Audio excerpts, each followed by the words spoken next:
मध्य प्रदेश की राजनीति में मुख्यमंत्री डॉक्टर मोहन यादव पर लगी भूमि संबंधी आरोपों को लेकर सियासी घमासान तेज हो गया है।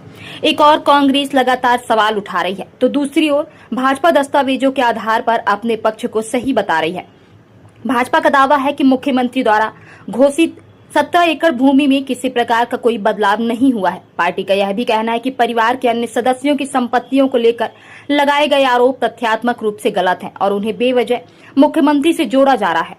विवाद के केंद्र में आई कंपनी को लेकर भी भाजपा ने सफाई दी है। पार्टी के अनुसार मुख्यमंत्री का उस कंपनी से संबंध वर्ष 2017 में ही समाप्त हो चुका था, जबकि विपक्ष तथ्यों को तोड़ मरोड़ कर पेश कर राजनीतिक भ्रम फैलाने का प्रयास कर रहा है। भाजपा नेताओं का आरोप है कि मुख्यमंत्री की बढ़ती लोकप्रियता और राज्य सरकार के विकास कार्यों से घबराकर विपक्ष इस तरह के आरोप लगा रहा है। वहीं कांग्रेस अपने दावों पर कायम है और मामले में जवाब मांग रही है। अब इस राजनीतिक विवाद के बीच सबसे बड़ा सवाल यही है कि जनता किस पक्ष की दलीलों और दावों पर भरोसा करती है। फिलहाल इतना तय माना जा रहा है कि आने वाले दिनों में यह मुद्दा मध्य प्रदेश की राजनीति में चर्चा का प्रमुख केंद्र बना रह सकता है।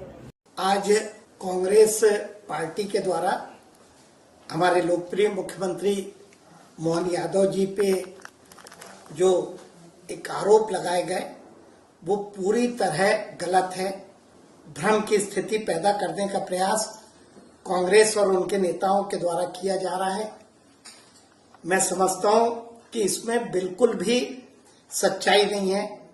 मैं बताना चाहता हूं कि हमारे मुख्यमंत्री के द्वारा जो 2023 में जो नामांकन उन्होंने दाखिल किया था, उस स्थिति में उनके पास 17 एकड़ की जो जमीन थी, जो आज उसमें कुछ भी परिवर्तन नहीं हुआ और वो 17 एकड़ की जमीन थी। उनकी पत्नी सीमा यादव के नाम से 12.29 एकड़ की जो जमीन थी, इसमें भी 2026 में कोई परिवर्तन नहीं हुआ। एक सिद्धि विनायक कंपनी जिसकी उस आरोप पे जिक्र किया गया, उसके पास 2023 में 68 एकड़ जमीन थी, जो जून में घट के मात्र 65 एकड़ रह गई और इसमें भी मुख्यमंत्री के द्वारा 2017 में इसके डायरेक्टर के पद से इस्तीफा दे दिया गया। उनके पुत्र वैभव के पास भी 2023 के पूर्व 16 एकड़ जो जमीन थी, उनके मुख्यमंत्री बनने के बाद उसमें किसी तरह का कोई परिवर्तन नहीं आया और ये सारी जमीन मास्टर प्लान लागू होने के पहले की थी। उनकी पुत्रवधू जिसकी अभी विवाह हुआ है, शालिनी यादव के द्वारा जरूर 10 एकड़ की कृषि भूमि खरीदी गई, जो कि विकसित जो मास्टर प्लान एरिया है उसके बाहर की थी। जो रिश्तेदारों का जिक्र उस आरोप पे किया गया है वो पूरी तरह से गलत है। मुख्यमंत्री और उनके परिवार का कोई उससे लेना देना नहीं है। उनके रिश्तेदार, उनका अपना स्वतंत्र अस्तित्व है, लेकिन मेरी जानकारी में यह आया है कि उनपे भी जो आरोप लगाए गए रिश्तेदारों पे, उसमें भी जो तथ्य दिए गए हैं वो पूरे गलत है। मेरी जानकारी में बताया गया है कि वे भी उस पर अपना स्टैंड लेंगे और जो उन्हें कार्रवाई करना है वे करेंगे।